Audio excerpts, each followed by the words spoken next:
Good afternoon. This is Akashvani and I am Abhishek Mukhopadhyay with the Midday News.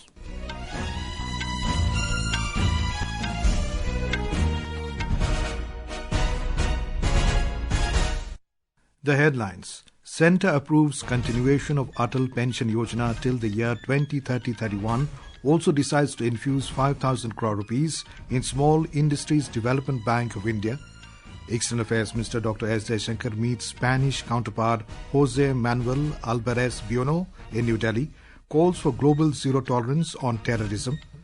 India International Conference on Democracy and Election Management begins in New Delhi. Chief Election Commissioner highlights India's ancient democratic system. Indian origin astronaut Sunita Williams retires from NASA after 27 years of remarkable service. Greenland is not natural part of Denmark, says Russian Foreign Minister Sergey Lavrov, terms it colonial legacy, violating UN Charter. And in men's cricket, 5-match T20 International series between India and New Zealand to begin in Nagpur this evening.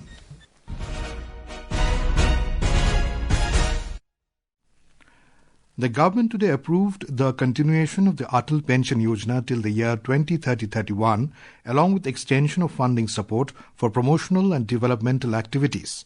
The scheme was launched in May 2015 with the objective of providing old-age income security to workers in the unorganized sector. The decision was taken during a cabinet meeting held under the chairmanship of Prime Minister Narendra Modi in New Delhi today.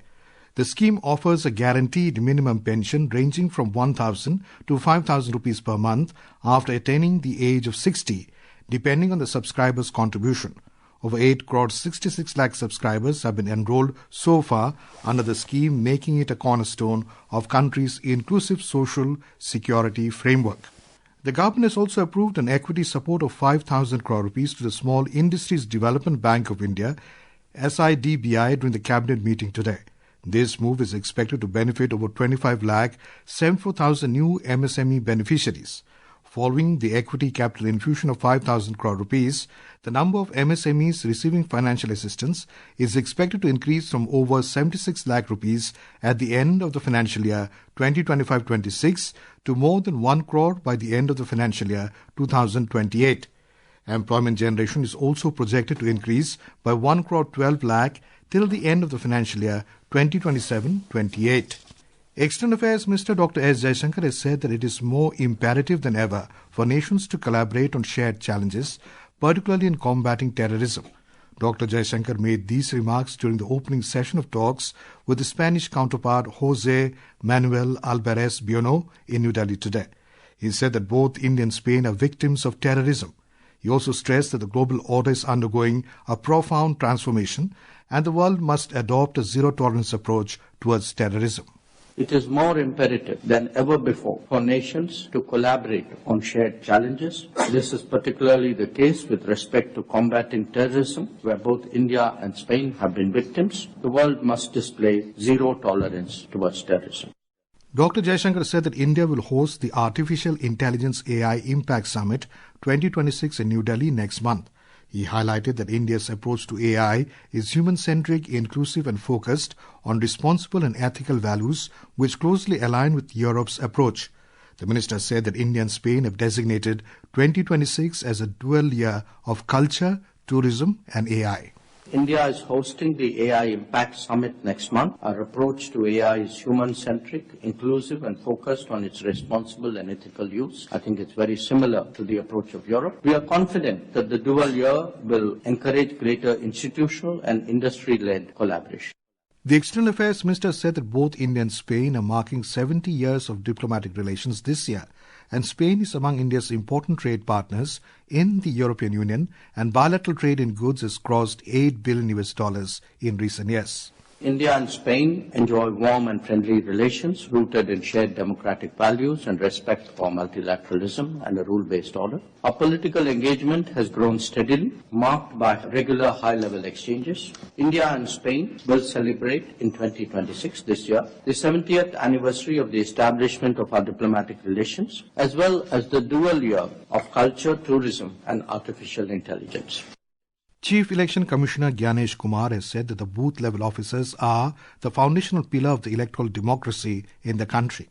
Addressing the India International Conference on Democracy and Election Management, IICDEM 2026 in New Delhi today, Mr. Kumar said India is the mother of democracy and maintaining pure electoral rolls with the inclusion of every eligible elector is essential for strengthening of democracy. Indian elections become one of the largest exercises on planet year after year in terms of logistics, numbers and transparency. The last year Lok Sabha elections, more than 1 billion voters, more than 640 million exercised their franchising, more than 1 million polling stations and roughly 1.8 to 2 crore people involved in this exercise is a feat. Highlighting country's ancient democratic system during the conference, Mr. Kumar called the delegates to notice the stupa and the Ashoka pillar in the conference backdrop, which are popularly associated with the early foundations of democratic thought dating back to around 600 BCE.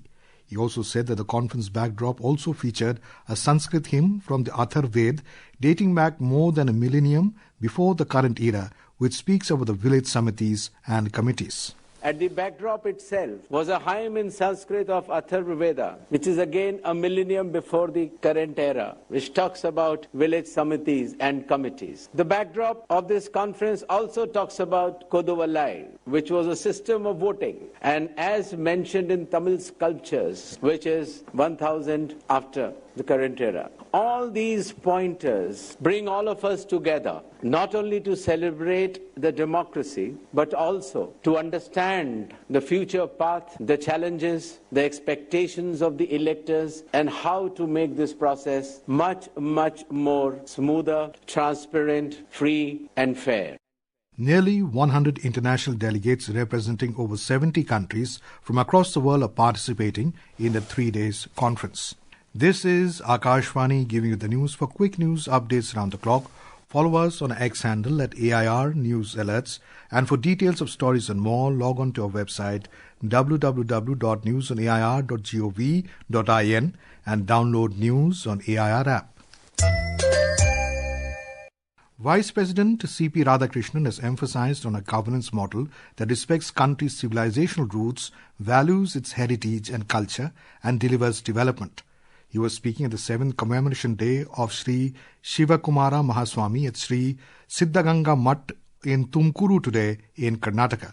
The Vice President said that Prime Minister Narendra Modi has harmonized Vikas and Virasat. He said people are progressing materially while remaining spiritually anchored. The dignity of knowing who we are, where we come from, and what the values guide us to march forward.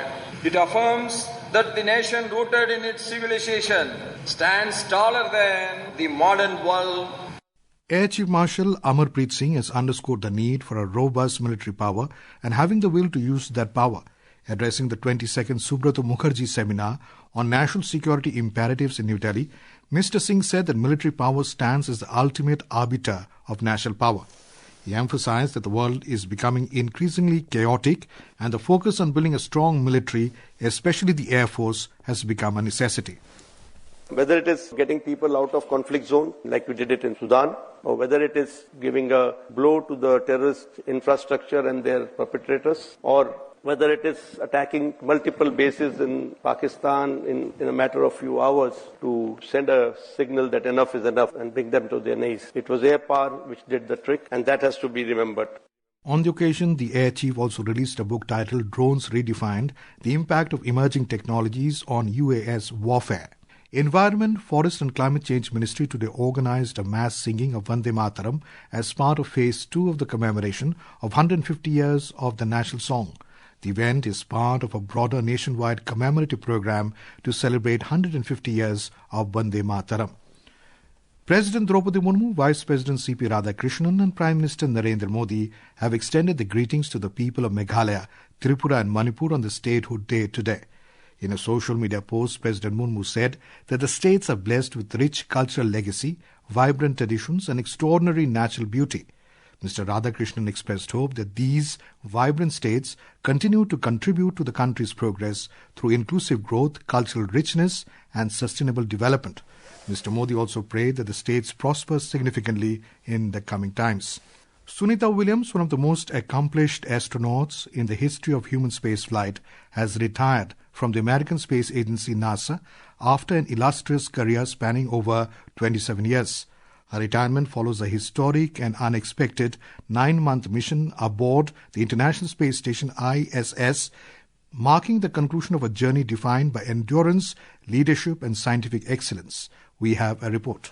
Born in Euclid, Ohio, with roots reaching to Gujarat, India, Sunita Williams didn't just travel to space. She lived there, led there and inspired millions from the orbit. Her spaceflight career began on December 9th in 2006 when she launched aboard Space Shuttle Discovery as a part of the STS-116 mission and returned on the Space Shuttle Atlantis with the STS-117 crew. During expeditions 14 and 15, she served as a flight engineer and completed a then record 4 spacewalks demonstrating exceptional technical skill and endurance. In 2012, Williams launched from the Baikonur Cosmodrome in Kazakhstan for a 127-day mission as a part of Expeditions 32 and 33. She later became the commander of the Expedition 33, making her one of the few women to lead the ISS. During this mission, she conducted 3 spacewalks to repair a leaking station radiator and replace a key power distribution component. But perhaps her most unexpected chapter came in 2024. What was planned as a short test flight aboard Boeing Starliner turned into a grueling 9-month mission. Alongside astronaut Butch Wilmore,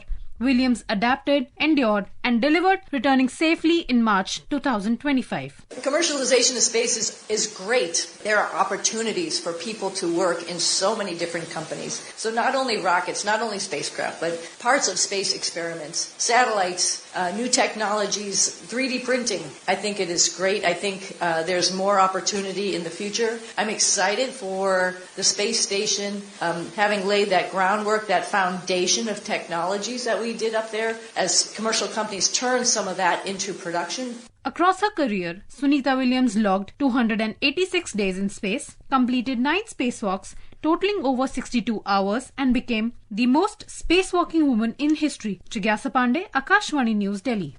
Russian Foreign Minister Sergey Lavrov has said Greenland is not a natural part of Denmark, calling it a legacy of colonialism that violates the spirit of the UN Charter. Speaking at a news conference yesterday, Mr. Lavrov said Greenland was historically a colony of Norway and Denmark, and it only became an associated territory of Denmark in the mid-20th century. Mr. Lavrov strongly denied Trump's suggestions that Russia and China have any intentions to threaten the Arctic island. On to sports. In men's cricket, a 5-match T20 International series between India and New Zealand will begin today. The opening match of the series will be played in Nagpur. The match will start at 7 p.m. The 79th National Football Championship for Santosh Trophy began in Assam today. In a Group A match, Rajasthan FC defeated Uttarakhand by 3-2. In the 2 other fixtures of the same group, the match between Tamil Nadu and Assam is taking place. Benchmark domestic equity indices Sensex and Nifty were trading around 0.1% down during afternoon trade today. Both indices rebounded from intraday lows. The Sensex slipped 81 points to 82,099, while the Nifty dropped 28 points to 25,204 when reports last came in. And now, before we end the bulletin, the headlines once again. Centre approves continuation of Atal Pension Yojana till the year 2030-31, also decides to infuse 5,000 crore rupees in Small Industries Development Bank of India. External Affairs Minister Dr. Jaishankar meets Spanish counterpart José Manuel Albares Bueno in New Delhi, calls for global zero tolerance on terrorism. India International Conference on Democracy and Election Management begins in New Delhi. Chief Election Commissioner highlights India's ancient democratic system. Indian origin astronaut Sunita Williams retires from NASA after 27 years of remarkable service. Greenland is not a natural part of Denmark, says Russian Foreign Minister Sergey Lavrov, terms it colonial legacy, violating UN Charter. And in men's cricket, 5-match T20 International series between India and New Zealand to begin in Nagpur this evening. And with that, we end the Midday News.